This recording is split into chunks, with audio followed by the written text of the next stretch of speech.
Okay, the last miscellaneous item, which for some of you could be one of the most important, is how to build with little or no money down.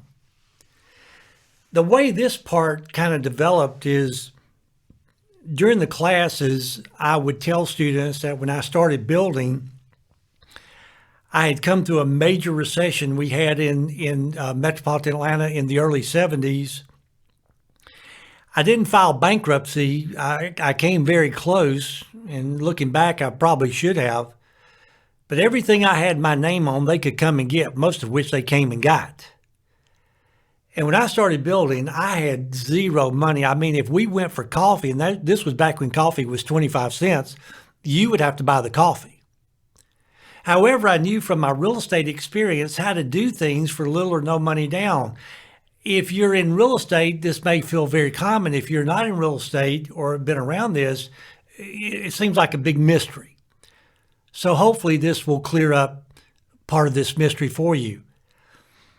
You're probably going to need to look in the handbook in this section so you can follow these numbers I'm going to be throwing out and follow these examples. So this may be a time where you'd like to be listening to this instead of in the car. You'll just sit down with your handbook and you can follow this little section right here to totally understand it. I'll try and make it as simple as possible. One thing I want you to do is don't get caught up on the numbers. Just understand what we're doing here and the principle involved. But if you look at this example I'm going to throw up, let's say that this is a home that iBuilder would be building and selling. I've got my hard cost to build at $172,000, the lot at $80,000, the lender fees at $22,400, the selling fee at $20,000, the overhead, my overhead at $25,000, and my profit at $80,600, giving me a total sales price, which should be comparable to the fair market appraised value of $400,000. And I take that back. It could be comparable to the appraised value, which may be a little more than fair market appraised value. But there's my sales price of $400,000. Okay, now if you were going to build this home that I, a builder, would be building to sell, what would you save? Well, you would save the builder fee of $80,600 because you're going to build it yourself. You would save the selling fee of $20,000 because you wouldn't need a real estate agent on a home you're building for yourself.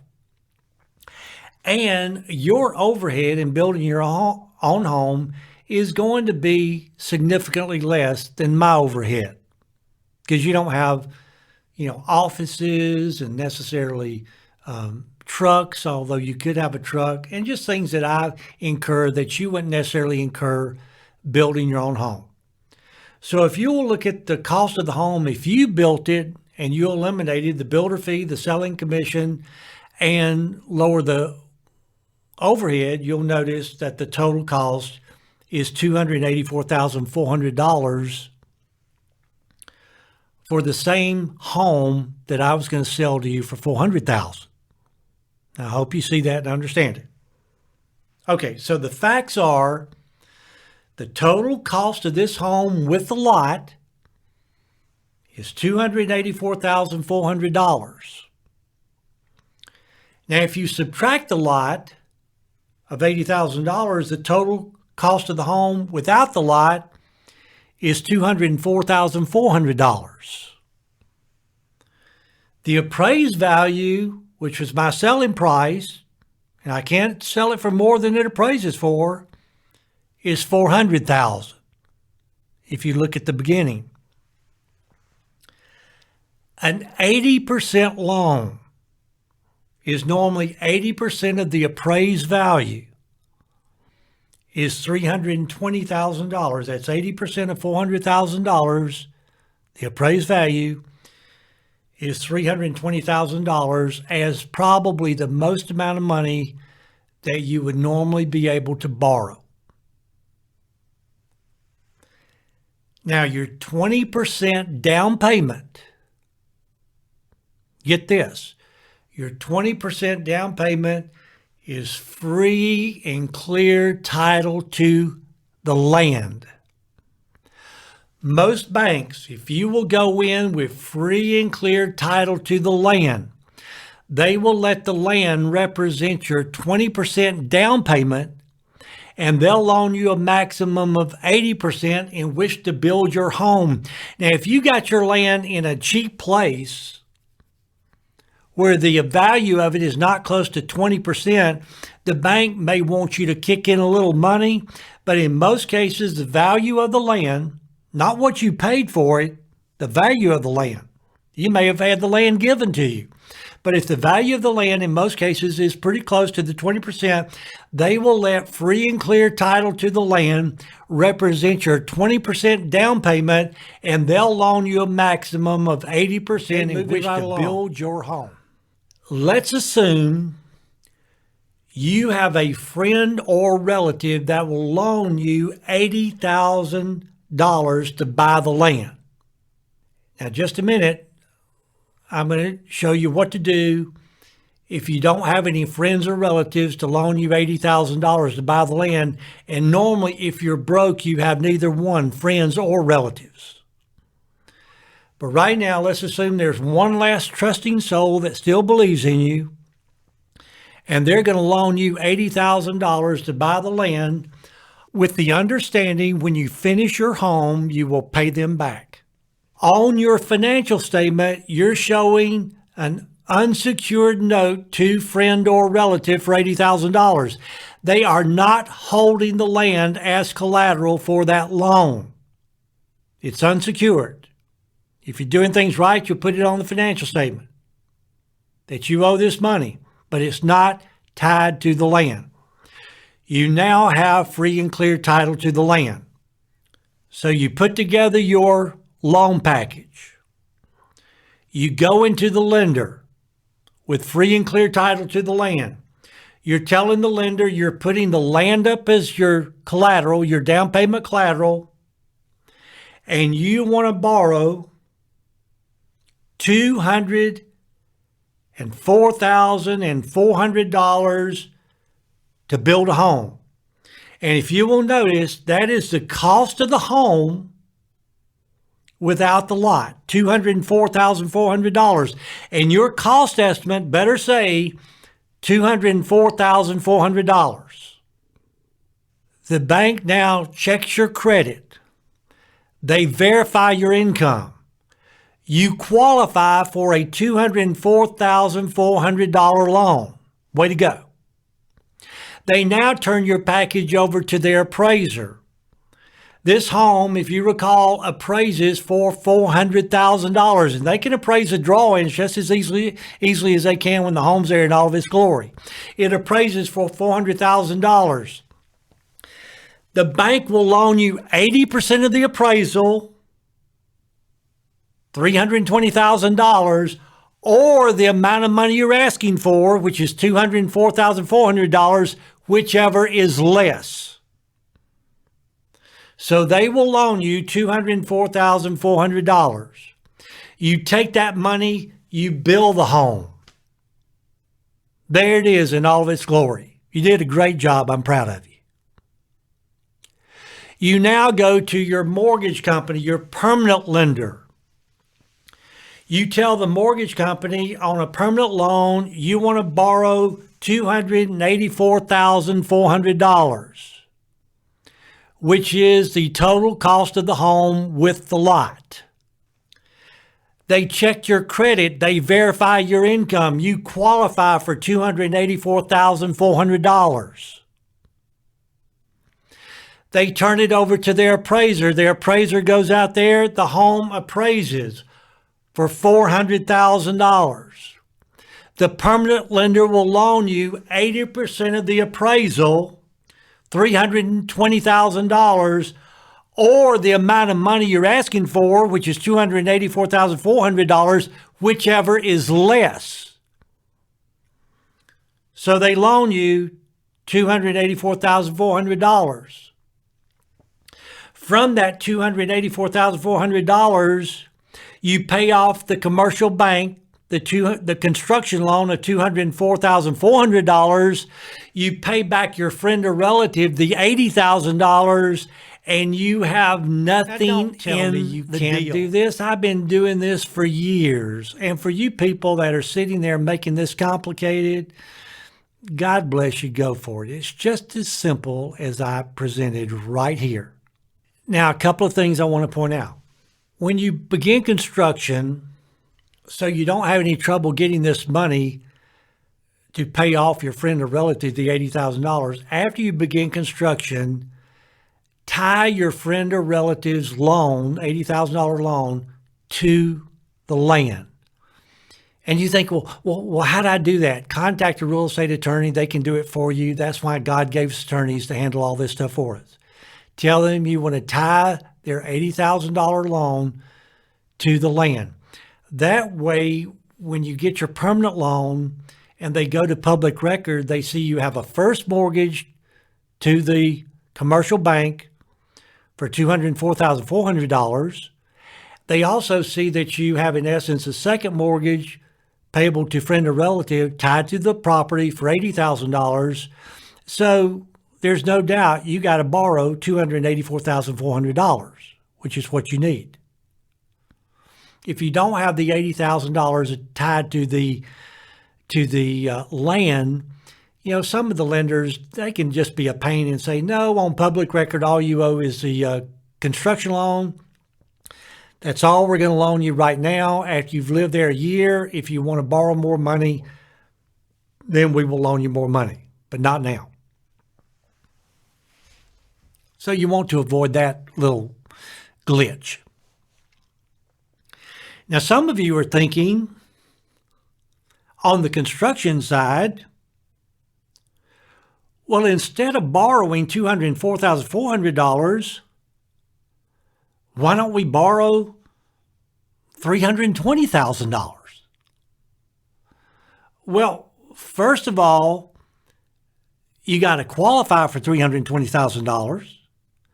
But second, on the construction side, they're going to be looking at hard cost. And if they see you getting, too greedy, you fall in that old trap of pigs get fat and hogs get butchered.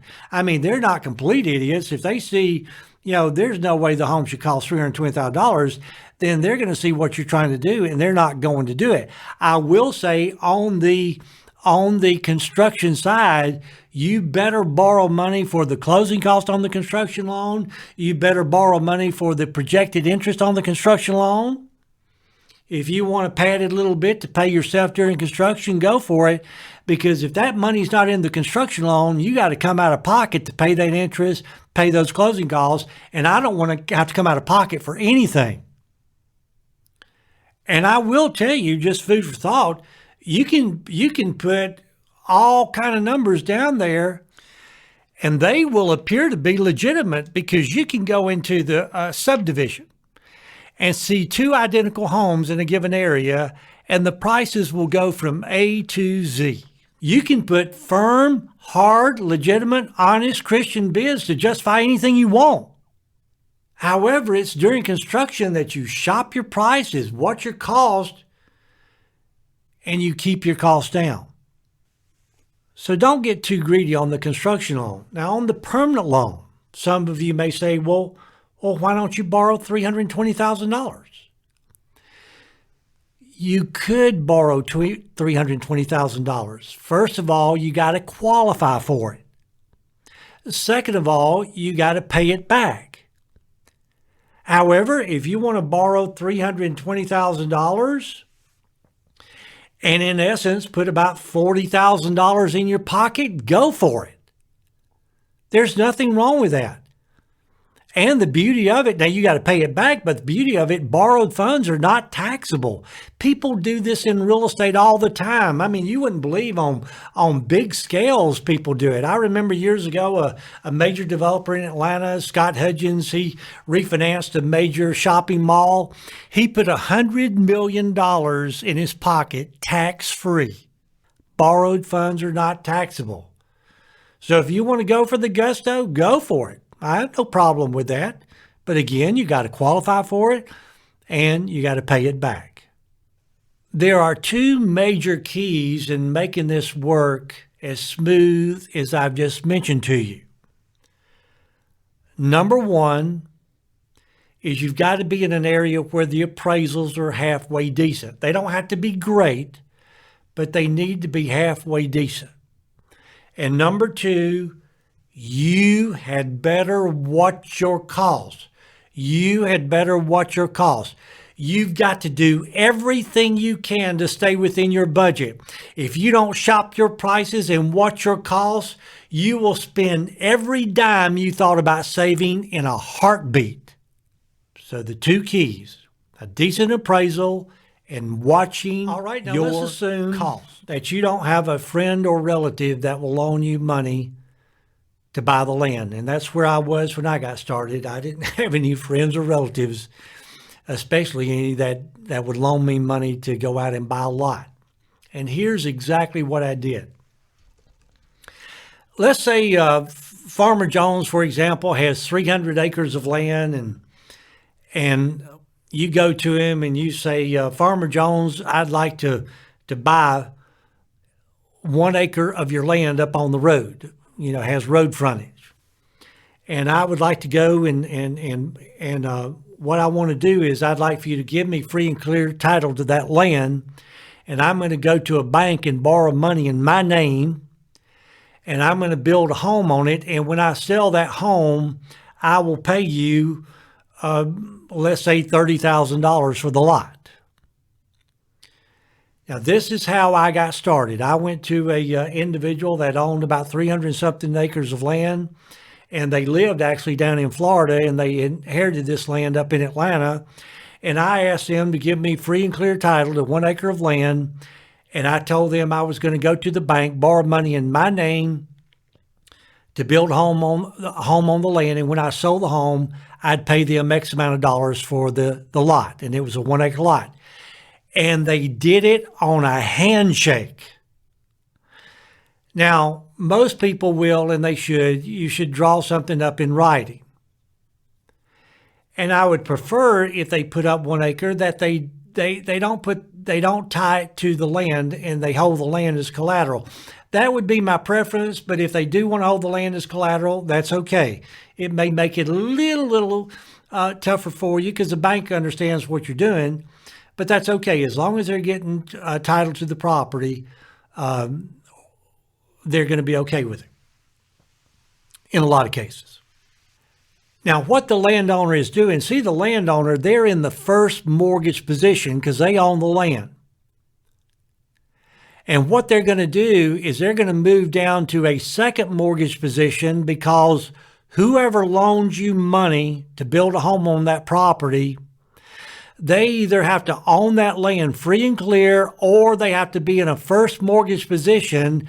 And the only way they get in a first mortgage position is to have the landowner move down to a second mortgage position. And we call that subordination, a very common practice in construction. Because the landowner is subordinating themselves to the first mortgage lender.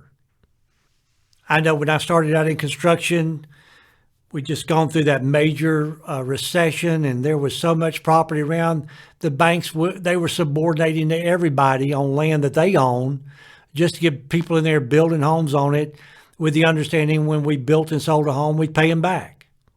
In today's market, at this recording, we're in another, down economy. I dare say you got developers all over the place that will subordinate to you. And there's all kind of combinations. They may say, well, pay me 5% and I'll subordinate 95%. Or pay me 20% and I'll subordinate 80%. But I tell you, as tough as it is out there now, no, I want them, subordinate 100%. And when I build a home and sell it, I'll pay you whatever you want. Or pay you, what we agree upon.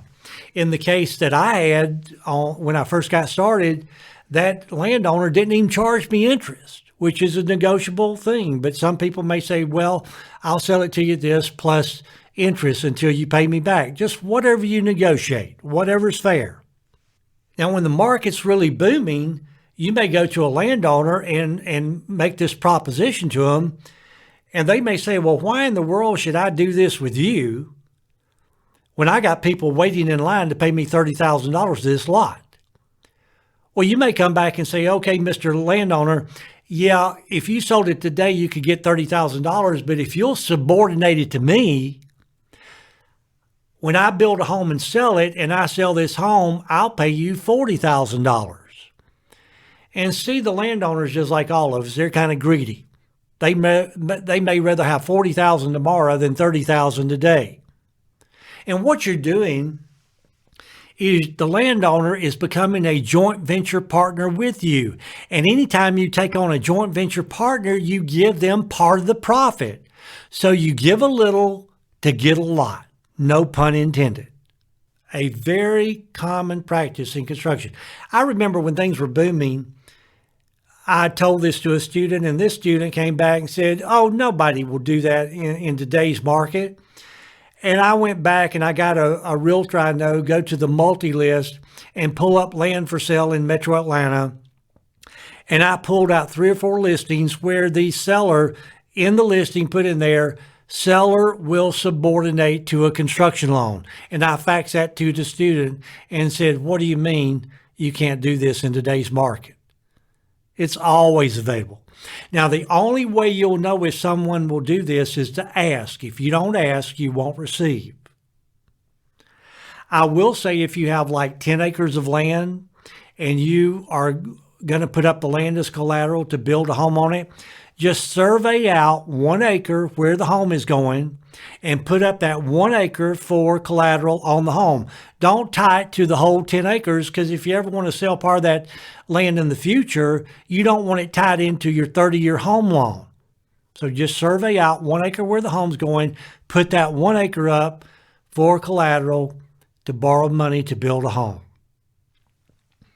Subordination, a very common practice in construction. And all you have to do is simply state in the contract that the owner will subordinate to a construction loan. All right, let's get into the conclusion of this program. If you will look in your handbook there, I've listed some universal laws of construction. And you're going to think a lot of these are pretty humorous, and they can be humorous, and a lot of them are very hardcore truths in construction, and some of them can make you cry. Just look at the first 4 that are very, very true in construction. Everything takes longer than you will think. Oh, that is absolutely true. The second one, Lewis's Law. No matter how long or how hard you shop for an item, after you bought it, it will be on sale somewhere cheaper. Boy, that is the gospel. I mean, I'll shop and shop and shop, and I'll think I got the best price in the world, and then next week I'll see it cheaper somewhere else. So, at some point in time, you got to quit shopping and bargaining, and you got to go to work. There's always a better deal. I don't know if there's an end to this one. Look there, the third item, Scott's first law. No matter what goes wrong, it will probably look right. Let me tell you, you're going to know every little flaw on your home. Every little flaw. You're going to know behind that mirror there is no wallpaper, and it's going to drive you crazy. But your friends and relatives and everybody, they're going to come in there, and they're just going to be amazed, and they just can't believe that you did this. And, after a while, you'll tend to forget most of those flaws. Some of them may hang in with you for years, but no one will know them about them but you. And then last but not least, the fourth one down, don't believe in miracles. You need to rely on them. That is very true. Okay, now in building this home, it's very important that you use the checklist at 24/7. As I told you, there is no humanly possible way that you can remember all this stuff. But if you start at that checklist and just go item by item, line by line, then you will build a home. And some of you may be in overwhelm, thinking, good night, I can't handle all this. Well, what is the best way to eat an elephant? The best way to eat an elephant is one bite at a time. If you tried to eat this elephant in one big bite, you are going to choke royally. You've got to eat it one bite at a time. You've got to go through that checklist item by item. You don't jump ahead 2 or 3 pages. You don't move forward until you complete that item. When you're getting ready to do the foundation, you want to review what I said about the foundation. Read about anything else you need to read about the foundation. You want to take a bite of this foundation, chew it up, digest it, and go on to the next item. Now, you need to kind of force feed yourself so you don't fall too far behind schedule. But you better eat this elephant one bite at a time. And if you eat it one bite at a time, then one morning you'll wake up and you will have completed a home. Another thing I want to point out is this course, it's like you strapped a big set of wings to your back. And you're walking around with this huge set of wings, and you're banging into everything and knocking over stuff, and you're not going to do anything until you jump off that cliff and start flying. Then all this stuff is going to work. But if you, again, I want to point out, if you still need more books on building, if you still need more information before you're going to feel comfortable building, you will never build a home, because there is no way you will get enough information or learn enough so that you finally jump off that cliff. You got enough now to jump. You know 95% more than I knew when I built my first home. And the only way this material works, because it's like a big set of wings, is for you to fly. If you don't fly, it's good material, but it doesn't do you much good. But I want to point out, like I did in the free lesson, that yes, this could be one of the most traumatic experiences you will ever go through in your life. Yes, it could be one of the biggest hassles you will ever go through in your life. And my promise is that if you will do what I've taught you in this program, you will be able to go out and you will build this home and or remodel a home, and you will save yourself a significant amount of money. And when you do this job, even though it's been a major hassle, a major upset, when all the dust settles, you look and say, oh, but I saved $80,000 by doing it myself. Then for most of you, you'll think it wasn't that big of a hassle to save that much money. And then maybe in the future, for some of you that go into the industry full time, I may be at a big home builders meeting and I'll look out and I'll say, gosh, there's one of my students. Look at them now. They're a big multi-million-dollar national builder. Way to go. I'm proud of you. A few little final items I want to point out to you. When you complete the entire program, I want you to go to 24/7 and go in the form section, and you're going to see a form for your diploma. I want you to get that form and get it to us, and by filling out this form, we will send you that real official looking diploma that we talked about in the free lesson. Even though we're not an accredited school, I've been somewhat surprised how many students felt like that diploma helped them in getting their first construction loan. It is suitable for framing. It looks real good. And I hope you enjoy it. I hope you frame it and put it up and people ask you questions on where you got it. If you got a lot of good information out of this program and you thought it was worth the money and very beneficial, if you will send us a letter and we use it in our testimonials at the website, we will send you a $50 gift certificate from Home Depot. Now remember, we've got to use the letter at the website for you to get the $50 gift certificate. At NIHB, we are really committed to your success. If you go out there and mess up, it's a bad reflection on us, and we do not want that. For that reason, take advantage of the question and answer, the Q&A at the NIHB website. You can ask us anything, and we will get back with you. Hopefully, we'll have students that play on that area they'll give you their advice. but we will get back with you if I need to. I'll call you and we can discuss things over the phone. But take advantage of that during the construction process. If you have any questions, if you're confused about anything, or if you want another opinion, always talk to us, ask us questions, because we are committed to your success. Again, I want to thank you for acquiring our program and going through it. And I wish you all the best in the world, and good luck to you, and God bless you.